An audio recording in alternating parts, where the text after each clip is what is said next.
മുഖ്യമന്ത്രി വി.ഡി. സതീശൻ സംസാരിക്കുന്നു. മന്ത്രിസഭാ യോഗ തീരുമാനങ്ങൾ. ഇന്നത്തെ മന്ത്രിസഭാ യോഗം ഗവർണറുടെ നയപ്രഖ്യാപന പ്രസംഗത്തിനുള്ള അംഗീകാരം നൽകി. രണ്ടാമത്തെ കാര്യം, നിയമസഭയിലെ ചീഫ് വിപ്പായി CA അബു ജോൺ ജോസഫിനെ നിയമിക്കാനുള്ള തീരുമാനമായി. അതുപോലെ നേരത്തെ AGയുടെയും ഒരു അഡീഷണൽ AGയുടെയും കാര്യത്തിൽ തീരുമാനമുണ്ടായിരുന്നു. അഡ്വക്കേറ്റ് KC വിൻസെൻറ്റിനെ ഹൈക്കോടതിയിൽ അഡീഷണൽ അഡ്വക്കേറ്റ് ജനറലായി നിയമിക്കാൻ യോഗം തീരുമാനമെടുത്തു. അഡ്വക്കേറ്റ് KC വിൻസെൻറ്റ്, നമുക്കറിയാം, വയോജന വകുപ്പിൻ്റെ രൂപീകരണത്തിന് വേണ്ടിയിട്ടുള്ള തീരുമാനം നേരത്തെ മന്ത്രിസഭാ യോഗം എടുത്തിട്ടുണ്ടായിരുന്നു. അതിലേതെല്ലാം സബ്ജക്റ്റാണ്, ഏതെല്ലാം വിഷയങ്ങളാണ് പുതിയ വകുപ്പിൻ്റെ കീഴിൽ വരേണ്ടത് എന്നുള്ള തീരുമാനമെടുത്തു.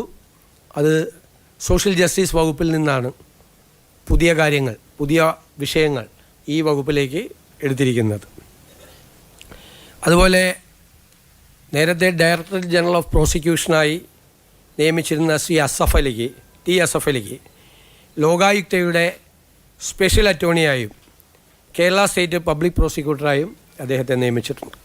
ഈ 2 അഡീഷണൽ ഇതുകൂടിയുണ്ട്. സാധാരണ DGP ആണ് ആ ചുമതല വഹിക്കുന്നത്. പിന്നെ നമ്മൾ മൺസൂൺ വരികയാണ്. മഴക്കാലത്തിന് മുമ്പ് ചെയ്യേണ്ട കാര്യങ്ങളെക്കുറിച്ചുള്ള പണമൊക്കെ ജില്ലകളിലേക്ക് അയച്ചു കൊടുത്തിട്ടുണ്ടെങ്കിലും ബന്ധപ്പെട്ട മന്ത്രിമാരും ഉദ്യോഗസ്ഥരും ഉൾപ്പെടെ ജില്ലാ കളക്ടർമാരുടെ യോഗം ബുധനാഴ്ച രാവിലെ ഓൺലൈനായി 10 മണിക്ക് ചേരാൻ തീരുമാനിച്ചിട്ടുണ്ട്. ഇത്രയും തീരുമാനങ്ങളാണ് എടുത്തിരിക്കുന്നത്. മറ്റു കാര്യങ്ങളെല്ലാം അനൗദ്യോഗികമായി ചർച്ച ചെയ്ത കാര്യങ്ങളാണ്.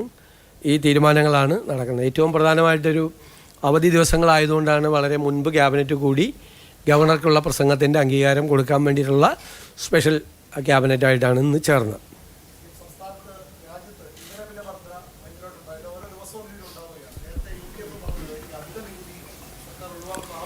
അത് നമ്മൾ പരിശോധിച്ചുകൊണ്ടിരിക്കുകയാണ്. കാരണം എന്ന് വെച്ച് കഴിഞ്ഞാൽ ഒരു തീരുമാനം എടുക്കാൻ പറ്റാത്ത അവസ്ഥയിലാണ്.